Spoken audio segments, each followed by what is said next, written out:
اچھا، تو آج ہم فریڈرک نیچے کی فکری دنیا کے ایک بڑے خاص پہلو کو دیکھ رہے ہیں۔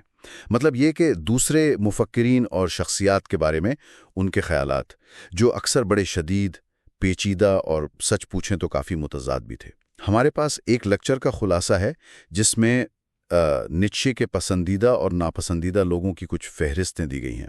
تو آج کی اس گفتگو کا مقصد یہی ہے کہ ان پیچیدہ رشتوں کی تہہ تک پہنچا جائے۔ یہ سمجھنے کی کوشش کریں کہ نیچے کن لوگوں سے متاثر تھے، کن کو وہ بالکل رد کرتے تھے، اور ظاہر ہے کیوں کرتے تھے۔ چلیں شروع کرتے ہیں پھر۔ جی، یہ واقعی ایک بڑا دلچسپ موضوع ہے۔ نیچے کا ایسا تھا کہ ان کی پسند ناپسند اکثر بدلتی رہتی تھی، مطلب کوئی مستقل نہیں تھی۔ لیکن ہاں، کچھ شخصیات ایسی ضرور تھیں جن کا اثر ان پر کافی گہرا رہا، دیر تک رہا۔ اگر ہم ان کی، جسے ہم کہہ سکتے ہیں، پسندیدہ لوگوں کی فہرست دیکھیں تو کچھ نام تو کافی حیران کن ہیں۔ اچھا، جیسے آپ دیکھیں، سر فہرست یعنی نمبر 1 پر سقراط ہیں۔ اب یہ بڑی عجیب بات ہے، کیونکہ نیچے نے ان پر جتنی شدید تنقید کی ہے شاید ہی کسی اور پر کی ہو، لیکن وہ سقراط کو اپنے دل کے قریب ترین سمجھتے تھے، خاص طور پر ان کی ہمت، ان کی دیانتداری اور وہ جو ان کی غیر معمولی ذہانت تھی اس کی وجہ سے۔ نیچے نے خود کہا بھی کہ میں تقریباً ہمیشہ اس کے خلاف لڑتا ہوں۔ یہ تو شروع میں ایک بڑا دلچسپ تضاد نظر آ رہا ہے، یعنی سب سے پسندیدہ شخصیت بھی وہی اور سب سے بڑا فکری حریف بھی وہی۔ بالکل بالکل، یہی تو نیچے کی خاصیت ہے۔ پھر آپ دیکھیں، فارسی پیغمبر زرتشت ہیں۔ نیچے ان کی بے باکی، ان کی ہمت اور خاص طور پر یہ کہ انہوں نے ایک نیا اخلاقی نظام قائم کیا، اس صلاحیت کے وہ بڑے معترف تھے، اور اسی ہے تو انہوں نے اپنی سب سے مشہور کتاب 10 اسپوک زیراتھرسٹرا کا عنوان بھی انہی کے نام پر رکھا۔ مقصد یہ تھا کہ وہ اچھائی اور برائی کی اس تفریق کو الٹ دیں جو ان کے خیال میں زرتشت نے قائم کی تھی۔ یعنی زرتشت کے نام کو استعمال کر کے انہی کے قائم کردہ تصور کو چیلنج کرنا۔ واہ! جی ہاں، پھر اس فہرست میں ایک ہی امریکی ہیں، ریلف والڈو ایمرسن۔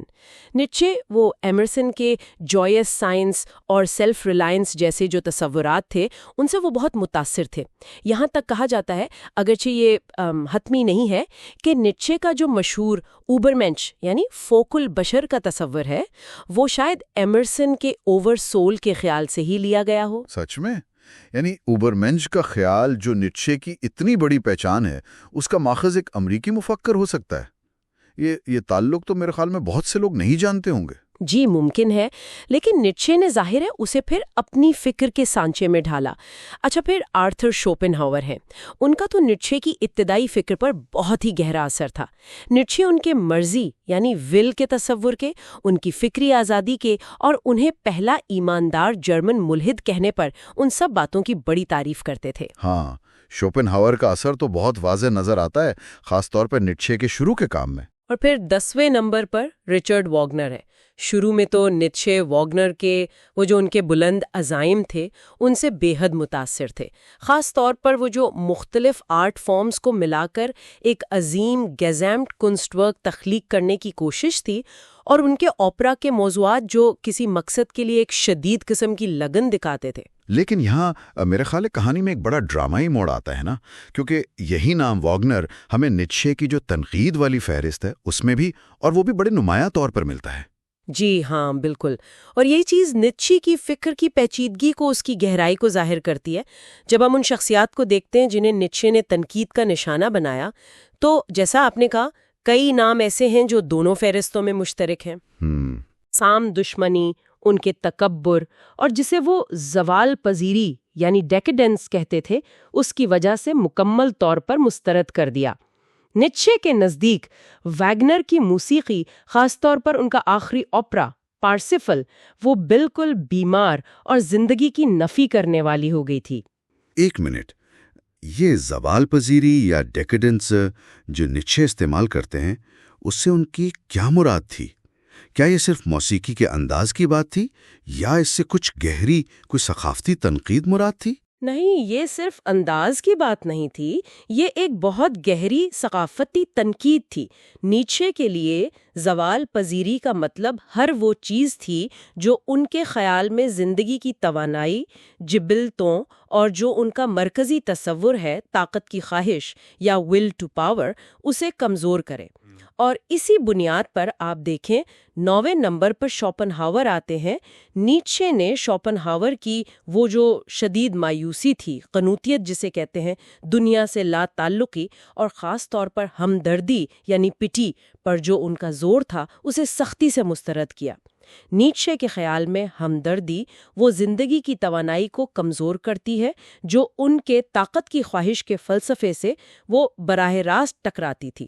اچھا، تو ہمدردی بھی زندگی کے لیے منفی چیز ہو گئی نیٹشے کے نزدیک؟ جی، ان کے نظام فکر میں تو ایسا ہی ہے۔ اچھا، 8ویں نمبر پر ایمینوئل کانٹ ہیں۔ نیچے نے کانٹ کی جو عقلی اخلاقیات تھیں، یعنی جو عالمگیر اصولوں پر مبنی تھیں، اور خاص طور پر ان کا شے فی نفسہ یا تھنگ ان اٹ سیلف کا جو تصور تھا، اسے چیلنج کیا۔ شے فی نفسہ کا مطلب یہ ہے کہ ہم چیزوں کی اصل حقیقت کو کبھی نہیں جان سکتے، صرف ان کے ظواہر کو جانتے ہیں۔ نیچے کے نزدیک یہ علم اور زندگی دونوں کو محدود کرنے والا ایک غیر فطری نظریہ تھا۔ تو کانٹ کی جو اتنی مشہور عقلیت پسندی ہے، وہ بھی نیٹشے کے نزدیک زندگی کی بھرپور توانائی کے خلاف تھی؟ بالکل، ان کے خیال میں وہ زندگی کو اصولوں میں جکڑ رہی تھی، اور اسی لیے آپ دیکھیں تنقید کی فہرست کے آخر میں ایک بار پھر سقراط کا نام آتا ہے۔ نیچے نے انہیں مضحکہ خیز حد تک عقلی قرار دیا، مطلب ایبسرڈلی ریشنل، ایک ایسا شخص جو جبلتوں کو دبا کر صرف اور صرف دلیل پر انحصار کرتا تھا، اور اس طرح نیچے کے لیے وہ زندگی کی نفی کی علامت بن گئے۔ یعنی سقراط جو پسندیدہ بھی تھے، وہ بھی زندگی کی نفی کے نمائندے بن رہے؟ جی ہاں، یہ تضاد تو ہر جگہ ہے۔ اچھا، دوسرے نمبر پر افلاطون ہے۔ نیچے انہیں عیسائیت کا پیش خیمہ سمجھتے تھے۔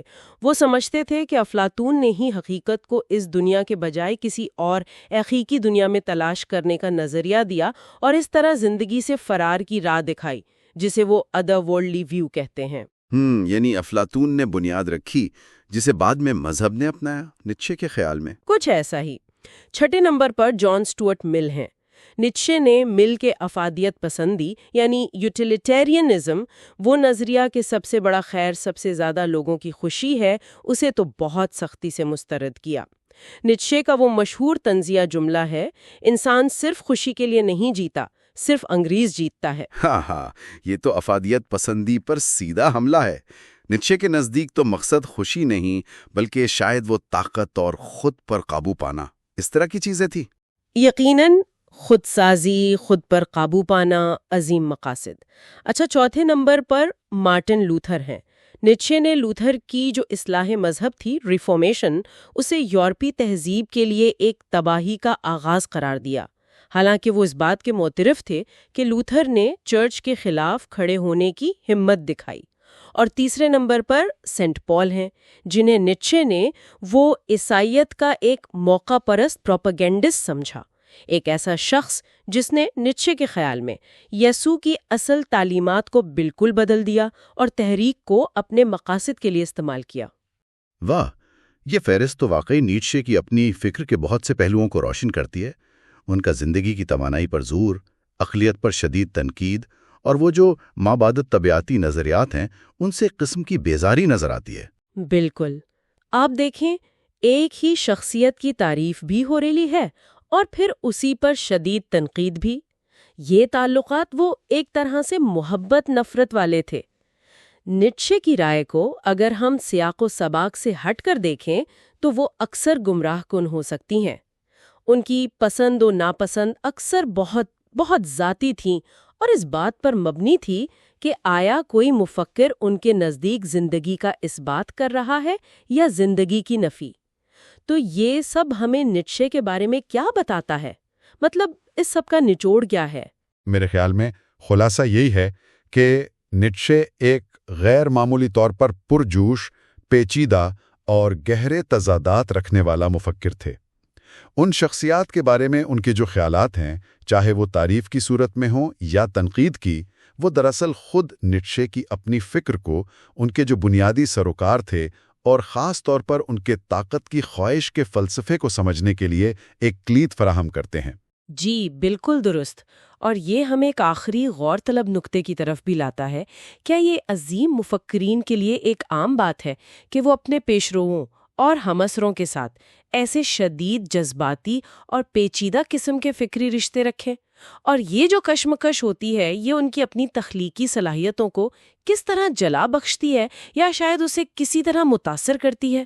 یہ ایک اہم سوال ہے میرے خیال میں، جس پر مزید غور کیا جا سکتا ہے۔